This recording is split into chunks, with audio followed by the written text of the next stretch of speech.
Oh, hey, welcome to I Know a Guy Bicycles Freak Out Friday. And yeah, I'm having some technical difficulties trying to get my phone camera to work, and it's not wanting to talk.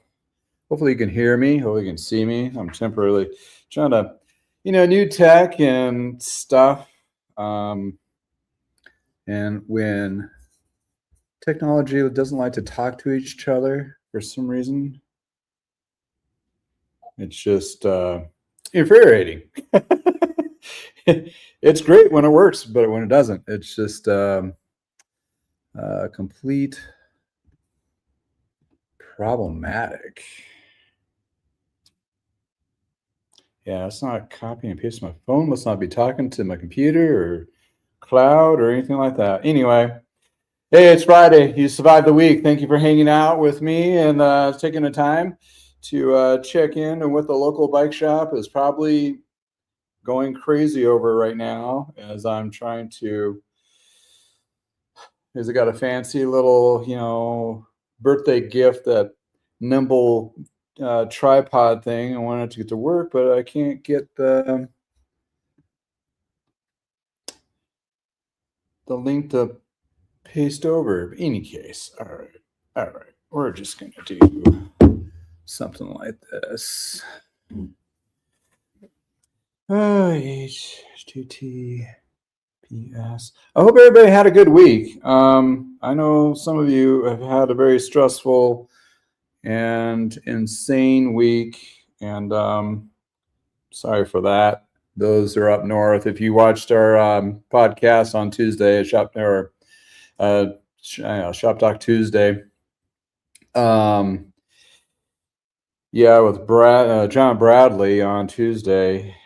He lives up in Minnesota, amongst where all the craziness is going on, regardless of how you feel about it or what have you. It's still just a massive disruption for everything, and I feel bad for all those who are being tormented by it. But in any case, we're going to try to do a distraction.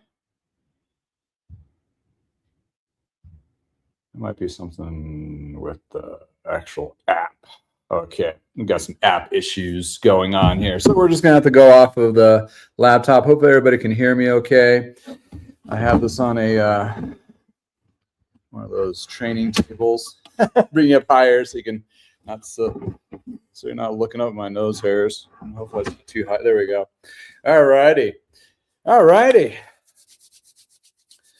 455. Hey there. Thank you for joining in. Appreciate it. I'm waiting for a couple people to come in. We got a couple bikes working on.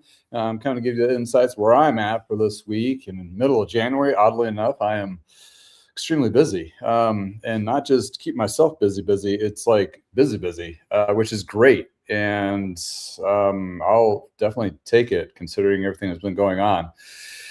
All right. Spooky Tuesday, 17. Hello for Pueblo. Yeah, enjoying the wind. Oh my God, the wind's been blowing, and the temperature drop variation from yesterday to today is a good 20 to 30 degree high difference. So a lot chillier. Any case, from Pueblo, if you don't know, Pueblo, Colorado is, I would say, about 3 hours south of me, South Colorado. I'm up north, more northern. I call it NOCO, which is northern Colorado, Loveland area is where I'm at. Hopefully you're staying warm. Hopefully you can get some riding in here soon. Oh, from Amsterdam. Nice, 544. You're in the bike shop mecca that everybody in the cycling community that just does recreational riding wants to be. That kind of thing. John, thank you for joining in. Good morning to you too from Minnesota. And again, sorry, it's all crazy up there. From Iowa, awesome. Hank, I'm sorry, can't read, got a glare on from the sun. Actually, it's sunny, but it's cold and windy. It's just one of those crazy things from Iowa. Appreciate it, guys, from joining in from local and abroad. If you're just jumping off of the Bike Farmer video and just can't get enough content, welcome. This is a safe space for you too. And although, you know, I'm a bike mechanic, I mean, he is too. I'm not talking about that. I'm a bike mechanic.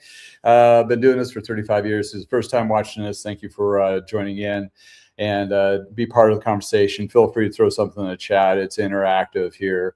Either other people will chime in, or I will respond to as well. And it's been, it's been an interesting ride, right? Just for everything in every perspective.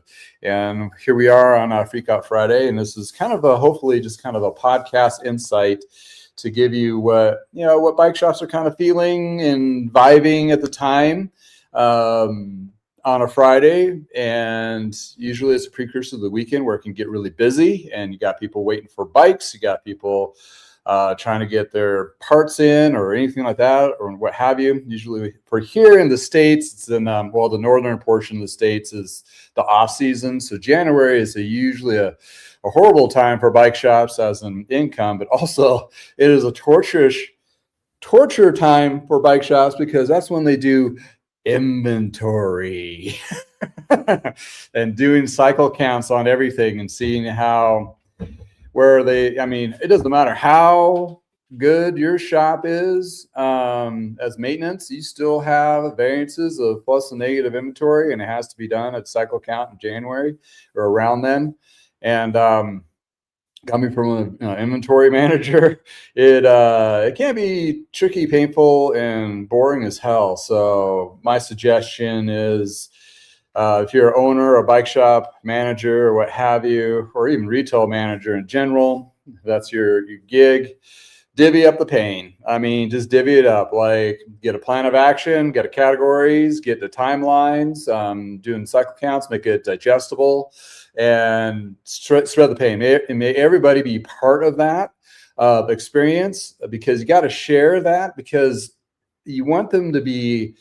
I found the best way is when you get all your staff involved with doing cycle counts, that they develop some kind of a level of responsibility. 1 second, they take possession of it. Like during in season, they notice something's off, they'll actually say something and see something. You say something and actually do a change in inventory, because a lot of staff in retail really don't understand sometimes the retail or the inventory aspect of the retail business, and it's always those calculated numbers to make the right decisions at the right time.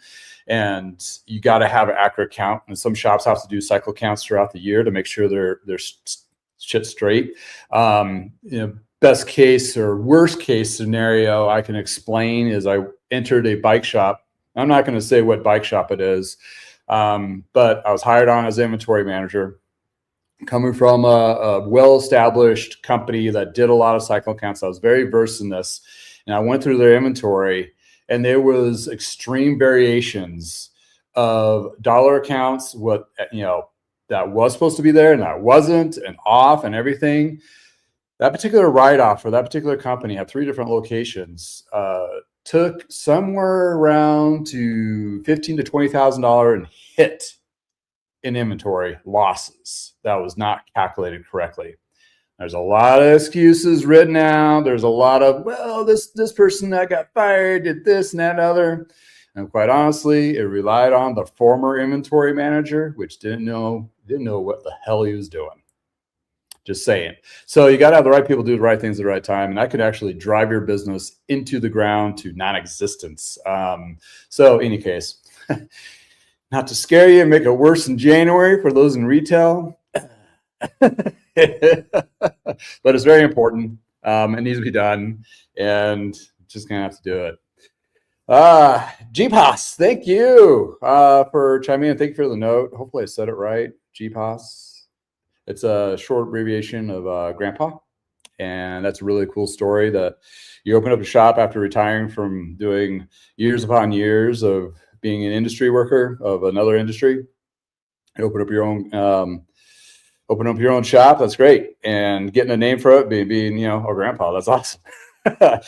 How warm and fuzzy hug can I be in your you're in New York? So that's awesome. We were in New York City, but I looked you up and it was like, oh, that's a little too far for me to travel and veer off. If you were in the city, I'd try to get to see you, but unfortunately, we didn't have full time restraints too. Family thing. Any case, yeah. Thank you for telling me it was a great show on Tuesday. Yeah, I had John Bradley on. He's really depressed. So I'm trying to elevate, trying to keep in contact, make sure, number one, he's in an area in Minnesota by the Twin Cities, and there's all that, but also it's winter and it's a lingering winter, which he's not accustomed to being in Colorado as much recently, although he's lived in places like that before. It's just, Colorado, we are so damn lucky because we'll have a nice day here and there and the sun comes out, even in January. I rode several times this month already. I mean, that's, there, no bueno. It's too cold, icy, and dangerous. So, yeah, for me, I get out and I can see the squirrels, surviving and other people riding too. And that really brings down the mental state of a lot of avid cyclists that can't get outside during the wintertime. So that's part of it and everything else too. So I'm trying to, and then, being in the mix of the industry and trying to keep it a positive spin has really kind of been a challenge. Really. I mean, it's like, it should be like, is my bike okay? It's kind of like, is the industry okay? No, not at all. So the title of the show, I went with one and I was like, oh, that's too boring. And honestly, I don't want it to be clickbaity, but definitely want to get people's attention because it is a serious thing. In 2026 bike industry update, what are we doing in winter? What are we expecting? And actually, there's going to be a huge shift. If not, you haven't noticed already within your cycling communities and bike shops. The corporate stores will either, if they're flourishing, they're going to be there. If they're not making their numbers, they're going to cut. I mean, there's no other ways around. There's like no good faith when it comes to big corporate stores going, oh, we'll just hang on and just ride it out. If they're making a huge deficit, the whole core of their business is in trouble right now. So they're going to be shrinking when they need to, huge adjustments, those kinds of things. They're still at play. I mean, they have a whole bunch of old crap levers that are constantly pulling. And for example, this is an interesting twist, is I worked for Big Five Sporting Goods, which is a sporting good chain in West Coast, California to Colorado. Over, they had 400 or 500 plus locations. I worked for them as a GM, and they had, when they go into a new market, like they went into Colorado, they got some stores going, and they have like a plan. It's a 5 to 10 year plan. And if those stores, they'll know the market will eventually pop because they had an experience with Arizona, for example, and it took it a long time for it to pop, but then all of a sudden it did, and they were making money off of hands and fists there. So they're looking at Colorado like that too. And Colorado is a battleground state when it comes to any sporting goods, sports, anything outdoor, recreational. It's a battleground. REI, Sports Authority, all those companies come here and duke it out. And it's not this huge population, but it's like their testing field or whatever to go in other markets. But for them, as well as many other cycling companies in the last 10 years, they were bought out, and new owners, probably an investment company of some sort, to handle that much of a big buyout. And investment companies always do line item cuts right off the bat. The store that I opened in Fort Collins, Colorado, and worked at for a good several years is now being on the chopping block to be cut. So what I'm trying to say, that even the big guys that would put more weight and just write it out are now cutting. So when you're looking at companies like Trek Specialized, Pond, that have their locations, all those locations are going to be looked at up, down, sideways, in and out. The best thing I could tell you, coming from a corporate perspective, putting on my corporate hat on, which I don't like putting on because I feel icky. It's pretty simple. when you're working in a corporate store and your numbers are not matching, if your store is not contributing to the bottom line, to the company base, you're in trouble. And when it comes to that, you better make sure, if they want to keep that store better be clean, organized, priced, marketed, staged, top to bottom. So when those supervisors roll in with a chip on their shoulder, you have nothing to give them but other than you did your best.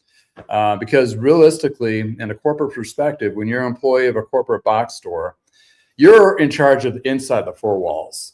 The corporation, the marketing, everything is in charge of outside the four walls. So if they're doing marketing and it's falling flat and it's not working on all those things, it's on them.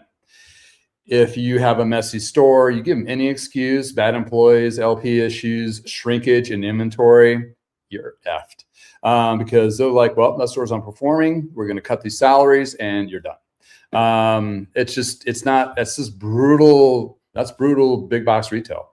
And when you're looking at, even though bike companies are supposed to be a little more warm and fuzzy, then it comes down to the bottom line. We're in a scenario they can't be. Even though they want to be, they can't be. So that puts everybody in a really hard position for sure. So how we look at the box stores, either going to be profitable, like the one in Boulder or one in Foco, but other ones like the small one in Loveland, talking about the T stores, as soon as that lease is up, yeah, it's done.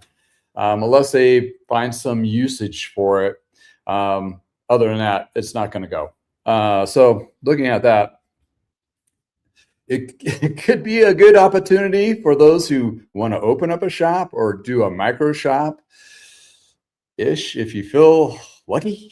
And it's like, I think you have better odds of going to Vegas. I mean, quite honestly, but it could be an opportunity, especially if a store, let's say for a scenario, small town USA had six good big size store in USA, had 6 bike shops, was a chain called Kansas City. They had a Trek bike chain there before it became Trek, and they sold the Trek, and now they have those 6 stores, and during cutoffs, they're going to probably eliminate maybe half of those that are not performing.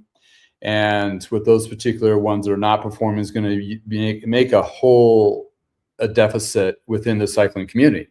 You roll up to go get your tire fixed, and there's no shop anymore.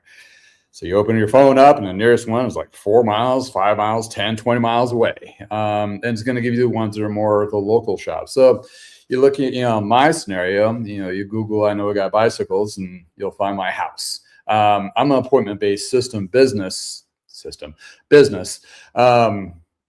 So I'm not a walk-in individual storefront, but there's going to be other shops that might have smaller ones like that, or you make appointments and that kind of thing. I think you're going to see a huge transition, especially after talking to John on Tuesday. It's going to be a huge transition from bigger shops to more micro shops, or one sole independent shop people as myself. That is, it's the only way you can sustain very low overhead to zero overhead, because it's basically out of your house or property that you may already own, and you keep it everything lean, and you can adjust your perspective of your business in every direction. Bike Bomber, for example, is a great one. Small shop, buses butt for years. However you feel about it as how in general, that doesn't matter, because looking at the dollar trail of it, he's done well, did okay in a small community, blew up on social media, shut down his store. That's all he does is social media influence and stuff and so forth like that. Not to say that your shop has to go to the social media influence perspective of it, but it can find a different direction and leverage that. That's just a prime example in downturn economy, downturn interest in bikes, downturn cycling communities. There's an opportunity for shops to look at other things to adjust and leverage. We talked about that before, but currently, a lot of big shops, corporations, chains can't adjust that fast. believe me, working at Big Five, and you say, hey, we should probably go do this. It took them years to even consider it and then go that direction. Small shops are like, oh, we'll do that tomorrow or this afternoon. We'll just change it on our website real quick and boom, done. Especially with empowered by AI. That's where the AI has really empowered all the independent little shops to give a lot more impact and cuts out a lot of the busy work where they had to wait on some subcontractor to list something on their website or whatever, that kind of thing. They're able to, even myself, leverage that and just like plow fast and get through those things and do those adjustments and contact responses and all that. In any case, that enables the smaller shop, i.e. like myself or small individuals that have like 5 employees at best, able to do those adjustments. It's a little bit harder when they have like the bigger shops like Will and Sprocket, where they have like 10 locations, and Bike Mart down in Texas, where they have 3 or 4 locations. Great shops, family owned, really, the shops, even then when they're that size though, they can't just switch something really that quick. They can within about a week or so, but they have to make it even within all their markets that they're in. So that kind of metals it up. But when you're like a small guy like me, it's like, okay, I'm going to be doing this now. UTP tube installations, getting rid of sealant. Seen very interesting talks about that in the last week. So that's like a tech portion of it. That's the direction that a bike shop can leverage. Where you're going to be seeing a lot of bike shops that are independent are going to be leveraging a lot and triple down on service, upping their game on the quality of service, which is good because you can get a better quality of service, better training on the staff. The service departments start giving more of a warm hug versus if you feel like you're just getting raked over the coals when you bring a bike in. Prime example is this guy behind me. I'm sorry, my camera portion didn't work, so I'm doing this off the laptop. So I got a Specialized Ruby Elite, right? It's a carbon fiber 105. Wait, no, it's still Tegra, isn't it? 105 mixed componentry, early 2000s. Great little bike. I mean, it's a 10-speed. Well, actually, it's probably a 2006, 2007 because it's a 10-speed system. This is where they were getting good, good carbon builds and so forth, what have you, regardless how you feel about Specialized and what have you. This person brings in the bike, needs a tune-up, and got totally lost on trying to replace. He's tried to do it himself, which is great. I implore a lot of people, just try it. If it doesn't work out, take it to your local bike mechanic like me. He or she is going to take care of you and either finish off or whatever that needs to be done. In this case, got the cables and housing and shifting good, and double checked everything else. Did a little extra work, not going to charge for, and do some bar tape and point out a few things that are safety issues, like this one. Those particular seats from Specialized, I have that little rubber insert. They're called Zerks, whatever it is. That little seat post in the vertical stream, I'm going to show you. This little guy right here has they all have a height limit line where they have to be so much insertion into the actual frame. And that insertion supports is recommended by the seat post company, not the frame company. The seat post company is like, this is where it needs to go in. Well, on that particular one, it has that insert. It also has a height one, so you can't go too low because you compromise the clamp and everything else. So because it has a funky bend, that's some of your high-end seat posts are like that. So it has that funky bend on there and that little thing. So you have 2 lines, has to be within that range. Well, this one exceeded that. It was too far down. Not knowing that he sized it to the person that's going to ride it or not sure, but I'm going to bring that to his attention for a safety thing and do a little static fit if they need to, that kind of deal. And that's kind of what I include. Your local shops, I would implore them to do the same things. Like, hey, not an old trainer, you got just go pick up a free trainer, rear wheel mount or whatever. Just put somebody on the bike, have them go through the gears if they need to adjust the seat a little bit in the bars. That's all I really do. It's nothing really too elaborate with that, but it gives them a little bit of better understanding of the bike, number one. Second, it gives them a fit portion where they can address certain issues later on down the road. Right. So, and who are they going to go to? You. So you have a shop that does that in the service department. I know it's more of a sales side of the business paragon, whatever. But anyway, you're all a team right now. So surviving it. So anyway, or you hand over the bike and you're like, hey, here's your bike. And okay, we took care of all the tune-up part of it. I'm going to send you over to Johnny or Bob or Laura to do the little fit, make sure you're on the bike with that, double check everything to make sure you feel good with the bike and everything like that. So that's without any additional cost. So they get the warm and fuzzy. They get the feeling. What my dad would say is like, we'll charge you twice next time. Not that we're going to charge you twice next time, but it's kind of like, don't worry about it. We got you.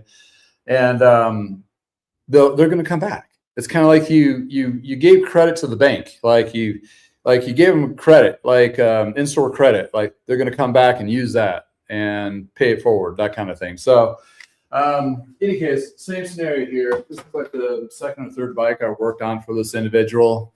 And it's been pretty good. It's been great. So, and in case in point, a lot of the bikes and service I have right now is repeat customer business. And that's what carries bike shops in the wintertime. You can actually reach out to your customer base, go, hey, we got a special going on tune-ups, bring it in. We'll get you the extra love and extra care. And like, oh yeah, we should probably get your bike ready for your next ride, because here locally, that could be in 2 days. After this windstorm's over, it might be really nice. And you're going to be like, I should go out on my bike because it's nice, and why not? So get those bikes tuned up and so forth. Help those bike shops keep afloat in the off season. Some of the bike shops have shifted gears to doing ski and snowboard or whatever, possibly in your neck of the woods.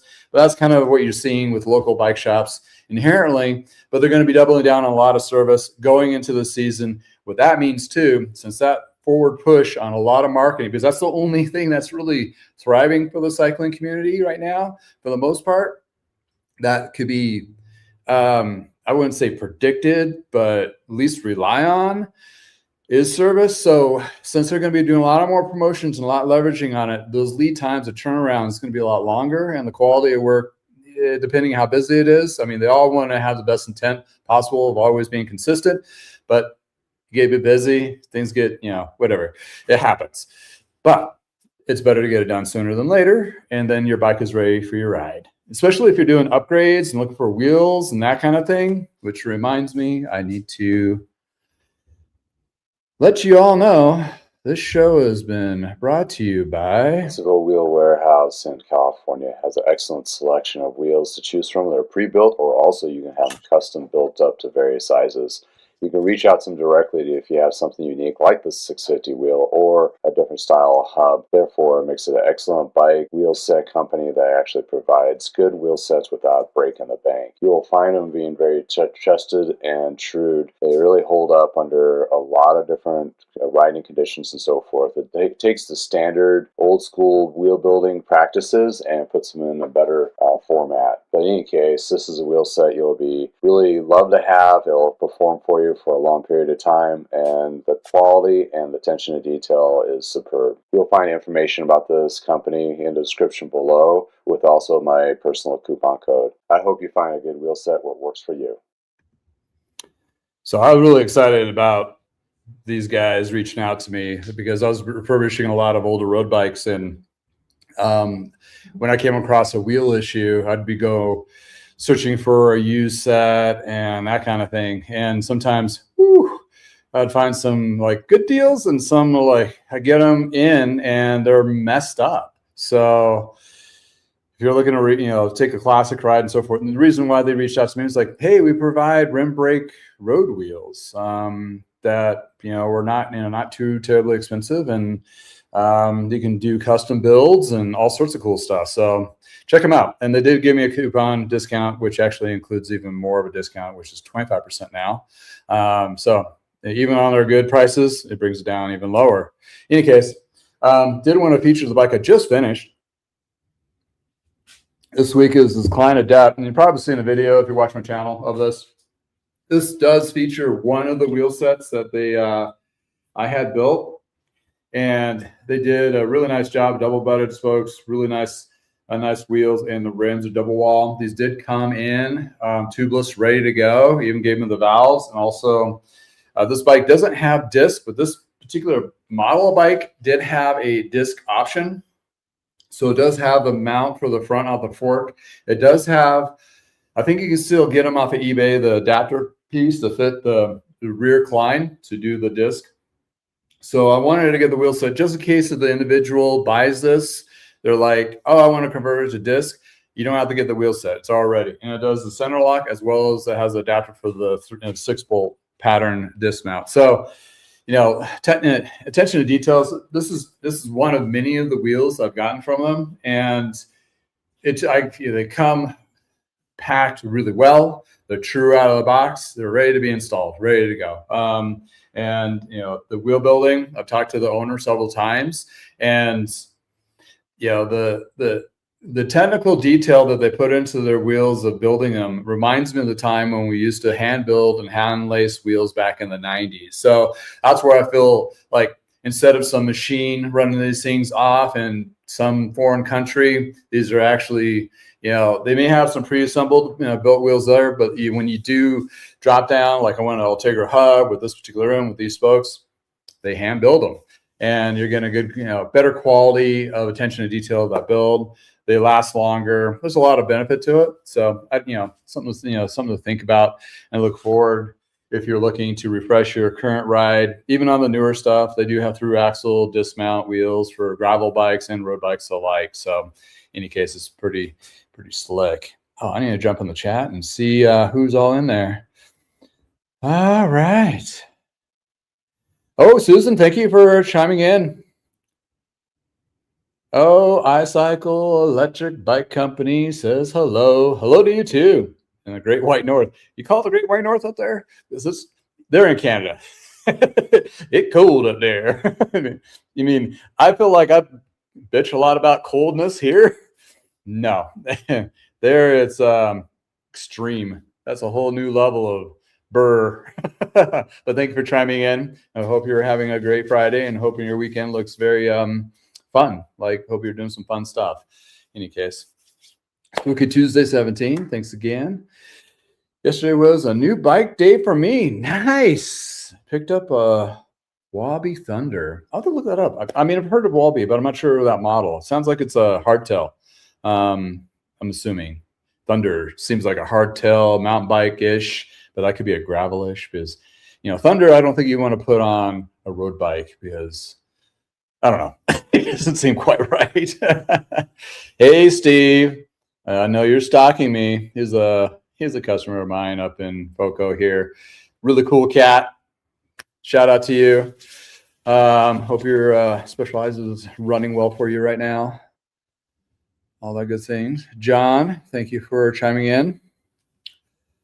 Bike shops are utilizing used bikes and refurbishing for sales, or maybe consider a leasing program similar to new car sales. That's a good concept. I mean, I think there was a couple,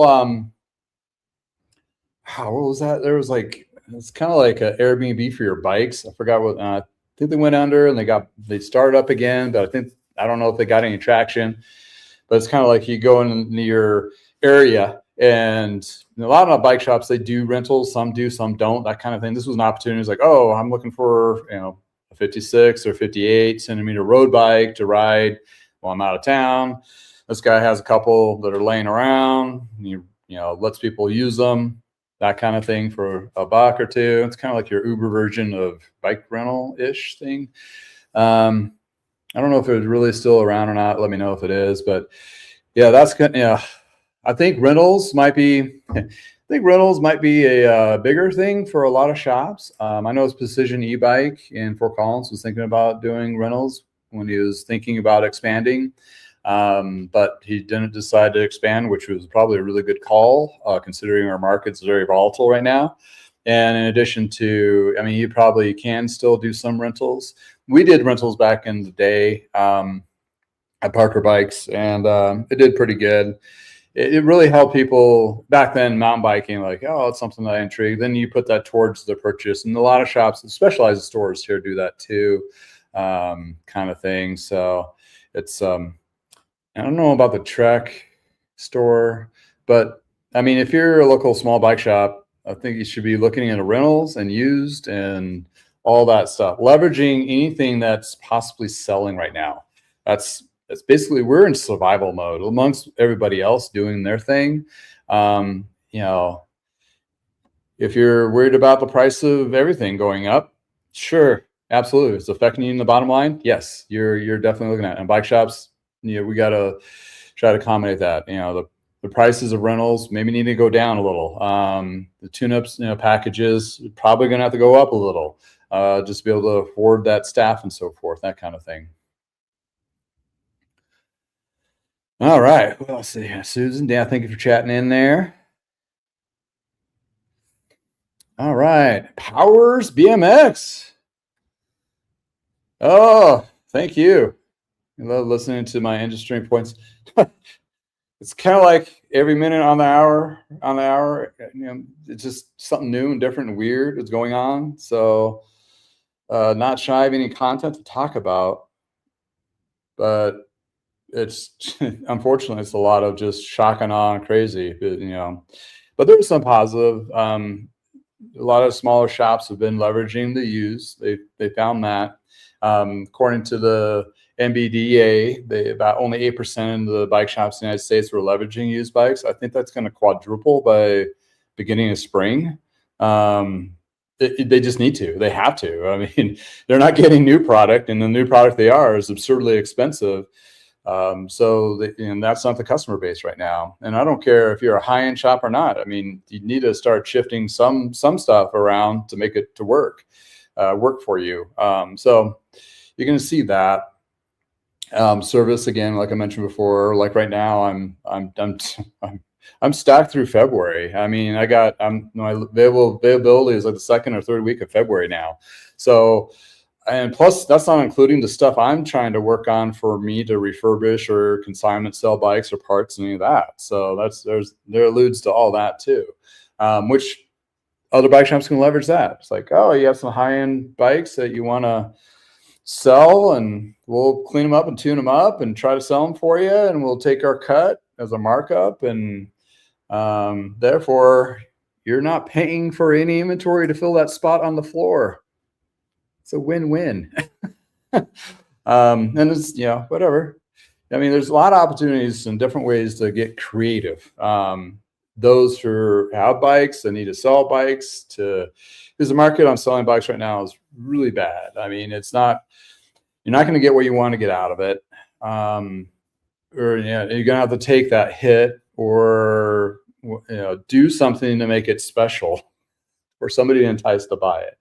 For me, it's tuned up, ceramic coated, or the parts have been refurbished and double checked and all that. So, you get that vote of confidence of purchasing from somebody like me. But anyway, that's a lot of things like that can be leveraged in shops, and also independent people that want to sell their own stuff. There's, get a lot better at cleaning up parts and taking better pictures. I mean, God, the stuff I see on Facebook Marketplace and Craigslist and eBay, like, are you serious? Are you trying to sell that $3,000 bike with like 2 pictures that are grainy? Like, man, you may get lucky. Some people do, but not really. Yeah, guys. It's relevant to us, even though we are 100% BMX shops only. Well, yeah, anything that has 2 or 3 wheels, electric or non-electric, bike industry is part of it. You're part of it. I mean, even though the BMX has been kind of like the redheaded stepchild in the corner, I can say that because I'm redheaded and I was a stepchild. But yeah, you're looking at, there's I think it's some opportunity, even in the BMX crowd, to leverage some of the used. I've seen some really cool BMX bikes come out of the used market and going, hey, that's pretty awesome stuff. Local kids around here, instead of buying the Amazon special or whatever, get something that's a little bit more vintage and a little bit nicer. And the parents, if they were into BMX back in the day, like had that Red Line or Power Light or the GT Performer or Dyno or Mongoose, and I know my words, and some of those are pretty cool. I had one featured. It was it was a GT something featured, and it was beat up. It needed some work, but it was fun to do and make a video on for sure. Check it out on my library. It's about a year and a half ago I did that. It was fun for sure. Companies like Upway are clearly sold on selling. Ooh, it shifted on me. Selling used bikes and may provide competition for local bike shops. Yes and no. Upway is not the new. They're taking on more of the e-bike realm of it. So Susan, you are on the e-bike realm, so that might be. But quite honestly, the rest of us have the pros closet to compete against, and we can compete against pros closet. Although they're great staff, dudes, gals doing their thing, but they do fairly well in their niche and everything to some point, but they do have some gaps where a lot of bike shops can fill in and leverage. A lot of it's price because they're a little higher up. Not sure how. We'll see how Upway evolves to be, that kind of thing. But I think, are they the ones that if you were doing trade-ins on e-bikes, you could just sell to them and you get a little bit of money, and you're like, I don't have to deal with the resale portion of it. That might be an opportunity for shops to kind of leverage used but not used, that kind of thing. And that goes with a concept of mine of because a lot of shops, you work on your own niche as a shop, right? And you walk into a shop and you'll see what lines they carry, and you see like a Trek or Specialized or Cervelo or something like that. And you're not thinking they're a Cervelo shop. It's Bob's Bike Shop or Parker Bikes or whatever, right? But you'll see those brands and you associate that bike shop with that brand. And you can do trade-ins, and you do trade-ins on bikes. And I'd suggest, keeping the trade-ins that are the same model brands that you carry. So if you carry a Trek, you do a trade on a Trek, you put that Trek on the floor to sell. And then all the other brands that you don't carry, they did do trade-ins on, you still have in the back room, list those on eBay. Don't have them on the floor, because unless somebody's asking like, oh, we may have something in the back, let me go check. That's a great conversation. But as in face value, you want to keep the brands clean. You get what I mean? And therefore, you can still leverage selling them online too. So anything from like $1,500 and below, there's a huge open market available for you to tap into, either locally or on eBay or on your website. It's there. So you can really leverage that. And that is still keeping under the price points of the Pros Closet and various other Red Barn from Trek, and all their stuff is extremely expensive. So it's, for used even, and it's a great opportunity to leverage that. So there's a lot of different perspectives of that. So as a consumer looking in that, it's like there's a lot of opportunities to buy in a bike, street first, buy a bike shop with some guarantees that you feel comfortable and save a little bit of money on the bank. That's going to be the trend going into the next year or two, especially here in the States, where sorry, that's all I got to say. Sorry. Not much more. In any case, we're trying to do our best as individuals, and we're all shaking our heads as well as everybody else, going, what the hell is why it doesn't have to be this way. So here we are. But as in bike shops, they're going to be there. There's going to be some opportunities for newer bike shops to fill into the spots where big corporation didn't feel like is profitable enough for them to take over. Or you yourself might be like, hey, I like working on bikes. I've been working on bikes for a long time. Watched a lot of videos. I can do some, adjustments and that kind of thing, and maybe have a little side hustle, that kind of thing. Which, it's just all I ask is, if you do that, get a business license and get insured, and make sure you're within, homeowners or all that stuff. Because it's for you, for disheartenment, because something goes wrong, you can be blamed for it. All of a sudden, HOA doesn't like you having a business out of your house. Boom, you're out of business, and you put all that time into it, that kind of thing. So do your checks and balances and due diligence, but there's a huge, vast hole in the cycling communities, in pretty much every community, that could use another really good mechanic, personality. We all have different personalities, believe me. I just watched a couple of videos this week because, I'm doing more. I was listing a lot of parts and stuff like that, and I was just having videos in the background for various influencers, and there's a lot of personality. Some of them are really kind of annoying, and you can find me annoying. That's fine. Some of them are a lot annoying than me, but it's like, but they're out there, they're doing their thing, and they have hundreds of thousands of subscribers. So there is a field for that. So, I mean, there's, depending, some people are not extrovert, and most times mechanics are not, which is a rarity. Usually we're the introvert types that just hide in the back and don't want to be bothered and just do our thing. And that doesn't make them a mean or individuals or anything. They're just grumpy. And that's where the bike farmer, came out with his video, like, why bike mechanics are a-holes. And they perceive to be that, but most of them are really cool individuals. They're just very unique and different. We're all different in a special way. And and that goes with bike shop owners. They're all different in their special way too. And it's all good. It's fine. I think it's really interesting, because I don't think I've worked in any other or seen any other industry in retail that the ownership from them are so different, like different. I mean, anybody here watch the BL Bicycles and Pullman, Washington on his Instagram? I mean, I watched his videos, but I didn't turn on the sound. And I turned on the sound. I was like, wow, that guy's voice. That's wow. My wife's like, what are you watching? Like, I don't know. But he has like 40,000 subscribers on Instagram, doing his thing. They post like every day. So it's entertaining. And that's what it is. It's entertaining. You learn something, that kind of thing. So there's a huge market for it. But it takes a unique individual to get over the fear of talking to themselves or talking to the computer, nobody around, and pretend that there's hundreds of yous staring at me and not freaking out. Same time. Yeah, it takes practice. And, for me, I guess I've gotten comfortable with it. And what really weirds me out is when people recognize me, like, oh yeah, you're the bike guy. I watch your stuff. I'm like, oh, I'm sorry.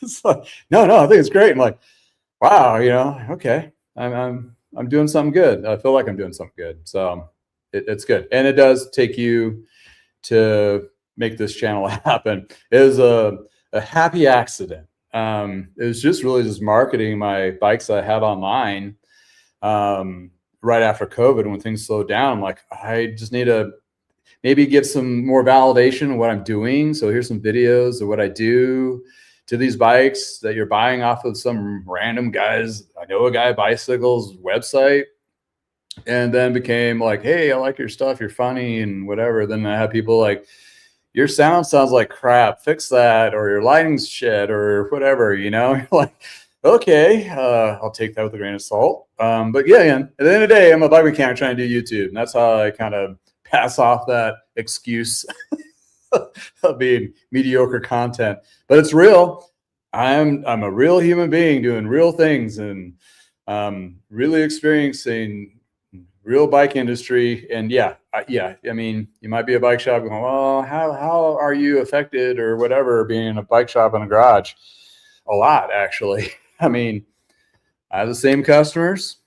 They have the same needs. I'm still providing the same service and trying to give and build and expand my cycling community in my area, where, that's, what we're all trying to do. And then you try to put a business aspect of it. In other words, make a living. And that gets tricky. It gets real tricky. And looking on a Friday, you're like, okay, in my perspective, how many bikes did I get listed? How many parts did I get listed up this week? Try to keep that flow going, even though the sales might down, but the more inventory I have, the more opportunities. It's like fishing, more pools you have in the water, more opportunity to sell. The crap that sits in the bins underneath my bench is not going to make me any money until somebody actually comes into my shop with an appointment and says, I need this part. That's a lot of waiting, and it's not going to work. So you got to get all those parts that are still good online. There's one shop in Foco they've been doing used forever, and they had told me they had like bins and bins and bins of all this stuff. And I'm like, clean them up and list it all. I mean, that in itself will pay for your staff probably all year. I mean, they have so much stuff. So it's like you just have to like look at those golden opportunities. Look at the shop when you're walking through, and that's one of those things that's one of my business perspectives and models, and it works well, and that's what's making money. So when it comes down to it, what you're going to see at bike shops going into 2026, whatever they were finding that actually makes $1 or $2 in 2025 is what's going to be pressed upon of trying to replicate 100 times in 2026 and 2027. It's going to be a long haul here. We're in something we've never seen before, and it's not going away. And we have to adapt to it and navigate it as best as possible to the new norm, because this is the new norm. Hate to break it to you, it's not going to be like it was before. Clubs are going to be a little bit different. Bike organizations for charity, like Bike MS or Courage Classic or no, they don't have that anymore, do they? Or the cancer, like any of the disease rides, they're all going to be a little bit different. They may not have as many amenities, and they may not have any routes, whatever. Races, it may not be as flourishing. Possibly they will, depending. But there's just like the turnout is getting lower, and people are just going to basically ride them by themselves, because it doesn't, except for maintaining that bike, it doesn't cost them anything. So there may have just some buddies who can go ride, get out of the head, because it's all about saving your bottom line, money. Even though you may have it, you're still worried about it. So there puts that huge burden on anything which unfortunately still a toy class, which is dumb. It's supposed to be a transportation class, but people still look at bikes as toys. And especially if it's like parents that don't ride and they're getting bikes for the kids, and they're like, oh my God, a $500 bike? Are you kidding me? They're going to grow out in 2 seconds. Yeah, it's that's where you saw even the big shops or big corporations like pulling back a lot of other kids' bikes. So yeah, so you're going to be forced to buy the department store bikes, because those are the only ones that are available and that kind of thing. I just highly implore you to take it to a professional mechanic to be double checked for safety, please, at least. And my mechanics, please don't be judgmental by people having their inexpensive bikes coming into your store. Take yourself out of your perspective and put your perspective in theirs for just a minute, and understanding where they're coming from. We're all in this together, so let's act like it. Okay. So, in any case, I don't want to get too serious. It's just, it's Friday. I want to put on a smile and have a good time and enjoy all you that are chiming in. This is awesome.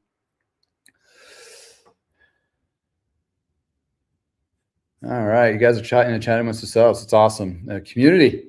Love it. Love it. Oh, Joe Channel. How's your little shop project? He's building a bike shop, or maybe a personal shop, out of his basement. I think your wood shop was getting too crowded. So honestly, working on bikes where it's warmer, it's a little bit nicer than out in the garage. I have a little heater going on right now to keep me kind of warm. And that's why I'm standing. I was going to sit down, but man, when I sit down and do these things, I just like start freezing, getting cold. But thanks for joining in. And oh yeah, people check out Joe Channel. He's he has a cool little perspective. He makes custom wood paddles for, I don't think it's for paddleboarding, but for kayaking and stuff like that. So really cool. And he loves to ride, and he rides in the winter. And some of his videos, like I think one of his first videos I saw of is, it's like some frozen old Canadian coming inside talking with his accent and talking about his bike and his gear. And it's just like, he just wanted to sit like next to him and just open up a warm cider or something, and just like, yeah, this is cool. I hear you. I really, very relatable. It's like not overly polished or anything. So it's awesome. Check it out. Oh, the garage is heated, but I need space in the garage for a workshop. Yeah, because I mean, hopefully your wood, the paddle business is expanding for you. That's awesome if it is, considering all the weirdness. Oh, a canoe. That's why you need a space. Yeah. Building a whole canoe, like a end-to-end canoe. Way to go, Joe. That's going to be awesome to check out. Yeah, bikes and Legos are awesome. 544. Just don't do them at the same time. Yeah. I mean, it's, yeah. Yeah, we were talking about like the infrastructure and the money pipeline from the federal government. It's probably going to, if not already, cut off or any trouble expansions and so forth. And we're lucky where we're at in Colorado. A lot of the infrastructure is being built on by decades of planning and city planning and the demand. The local cities, for the most part, understand the value of open space and bike paths and walk paths and things like that. So Loveland and Fort Collins, Windsor, Greeley area have really worked together really well to expand on their infrastructure on those and work together to have them connect. And we're just so lucky. I mean, I can go out my door, get on a bike path, ride almost a double century if I wanted to, without being on the same bike path twice going the same direction. I mean, just the Poudre Trail that they are finishing up from Greeley to the end of the Poudre Trail up to North Fort Collins is 50 miles one way. And, you do that one and back, you did a century right there. It's not overly hilly. It's right along the Poudre River, really pretty. So, yeah, I mean, stuff like that just, makes life awesome. And doing rides. And for me, I'll go around and hit Boyd Lake. There's a lot of lakes it goes by too. And you can go downtown and buy yourself a taco and continue to ride, a cup of coffee or a beverage, whatever. I suggest not to drink and ride, but people do it. And it is what it is. And they're continuously to work on it. Where the halt is like the money pipeline. They're going to have to probably look for private investment to help bridge the gap that's not being fulfilled for expansions or maintenance of all that going forward. So, or it might be on a tax line item in your local area. So think about that. It's like, are you going to put money towards schools or your bike path or nothing? I don't know. Those things just seem to get turned down because nobody wants to be taxed anymore. Thank you for joining in. E111SJ. Yeah, the only bike shop near me has so many bad reviews. Owner told father and a 10-year-old daughter their bikes were junk and not worth the time. He was so many bad reviews for being rude. Yeah, not everybody is great. Well, not everybody is great in retail in general. Retail is hard because you have to be a personality to some level to accept personality. But one bad review here and there, and not everybody's perfect.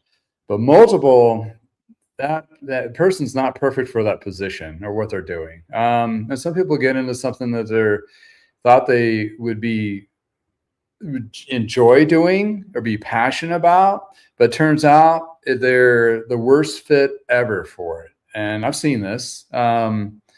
It's like, why are you here? Well, I love bikes, but you're shitty to everybody that comes in the door. You have like this chip of attitude because you think you're the end all be all of everything. And usually those individuals don't last long and they go find something else to do. But some of them somehow stick around and keep doing it, which is, it is the true definition of insanity because they keep doing the same thing, hoping or expecting a different result, which doesn't happen. And I'm sorry that your shop is not warmly received. Oh, they're a third generation shop too. Well, that doesn't fall far from the assumption by any means. Third generation. I'm going to say it, Schwinn, third generation. It's yeah, it's pretty sad when you have that going on, that kind of thing. Anyway.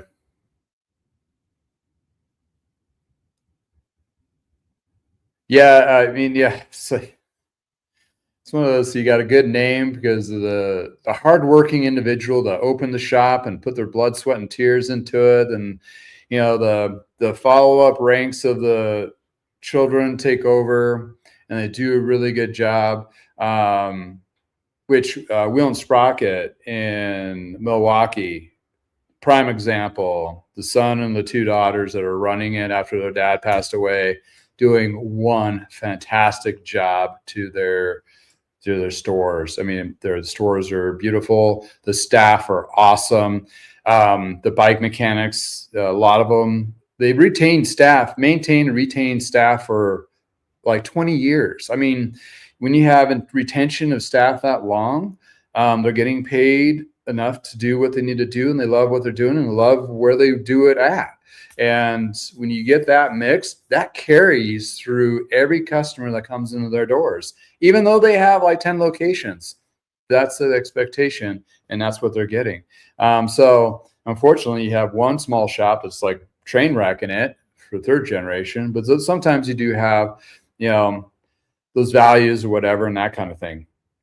That leads to, like companies like, like Specialized or Giant or Pond Holdings, they're all corporations. They're just switching CEOs and all that.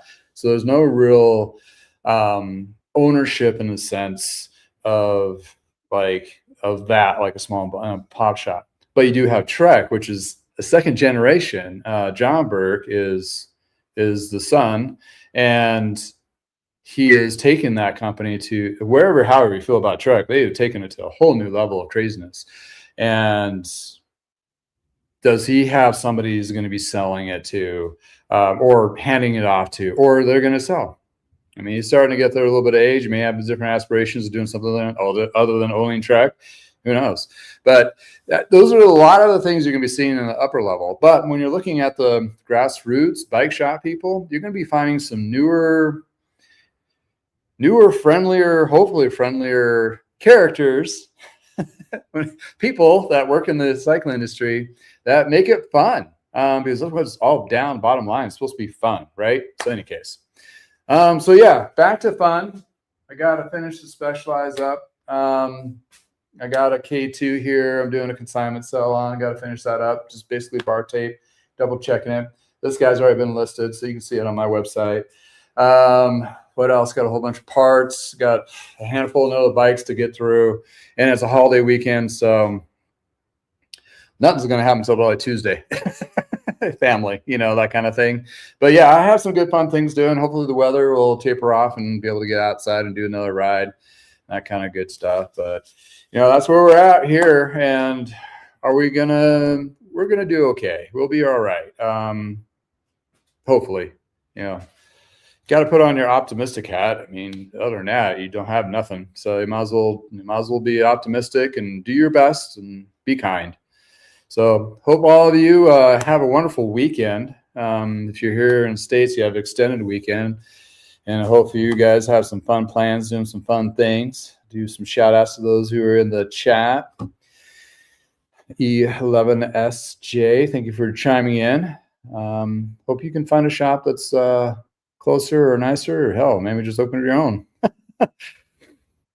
And 455. Thank you for chiming in from Amsterdam. That's awesome. I really love seeing other countries, people from other countries. Cycling doesn't have borders. We love to ride bikes. That's all we do. Say, right, Joe? We just like riding bikes. Our experiences might be a little bit different, but we still love the two wheels and keep the rubber side down and have a good time. Put a smile on our face. And Yo Jim Blood, Probably butchered that. Sorry. Thank you for chiming in. Appreciate it for your comment. Yeah, Legos. Yeah, I don't know if you have a Lego bike you can ride. You'd have to do a lot of super gluing. And Susan, thank you for joining in from up Great White North. Power BMX, thank you for chiming in. I know I'm not exactly in your BMX niche, but I appreciate your comments about the insights of the industry and enjoying that. Hank, thank you for joining in, coming back. Appreciate it. Yeah, to all of you, have a wonderful weekend. And John, it's great to see you back in the chat there. Hope things are going well with you. And Steve, you keep cranking, buddy. Steve has some really good stories. And Spooky Tuesday, thank you for joining in. And GPAS in New York's. Have a good one. Hope yeah, you have some pretty cool lines and your website's really nice. I checked it out. Cool little bike shop in New York. If I was in your neck of the woods, I'd definitely stop by and say hi. Oh, Hank, you're from Iowa. That's right. X-Pack never rode bikes and moves here. Oh, okay. John, just double checking. Make sure I didn't miss anybody here. Spooky Tuesdays from Pueblo. And my leading intro. All right. All righty. Big hearts, big warm hugs. Everybody stay warm, be safe. Please don't do anything stupid. Ride your bikes if you can, because you're nice in your neck of the woods. If you're a customer, please consider your bikes being worked at your local bike shop. Help them out in the off season. And if you need any stuff, please shout out to them. And, we're here to help. We're here to help you on your journey. And that's what we're really focused on for 2026 is we're all trying to get through this journey. All right. Oh, yeah. I got all sorts of cool stuff coming up. So keep in tune to my channel. Also, I have another channel called This Old Bike where I'm going to do a little more older tech shorts and feature older bikes and stuff like that.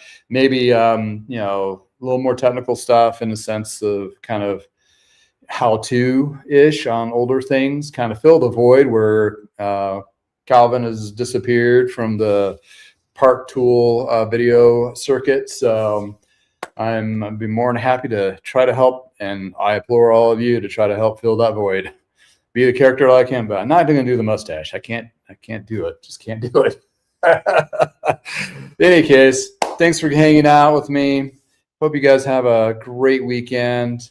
I should leave you with this last plug. If you're thinking about wax chains, ditch the mess and just buy it pre-waxed. Another popular chain process or waxing of Vital Bike Chains provides brand names like Shimano, SRAM, and various others to be cleaned in high detailed 5-step process and then waxed to your professional level with either speed chip or endurance chip, which has been proven to have better performance and better lasting events and recreational riding. Takes care of the messy process, and all you have is the clean wax chain ready to perform.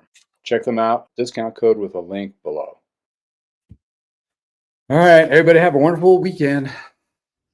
I will see you on Tuesday on Shop Talk Tuesday. If you can't make Tuesdays, I'll be here on Friday again, as in freaking out on a Friday. Hopefully we'll have some better news, cooler news. Maybe I'll bring in some crazier characters. I mean, John Bradley, he's pretty calm and subdued. I know a couple people. Stay tuned. Got some fun stuff coming down the line. You guys have a wonderful day.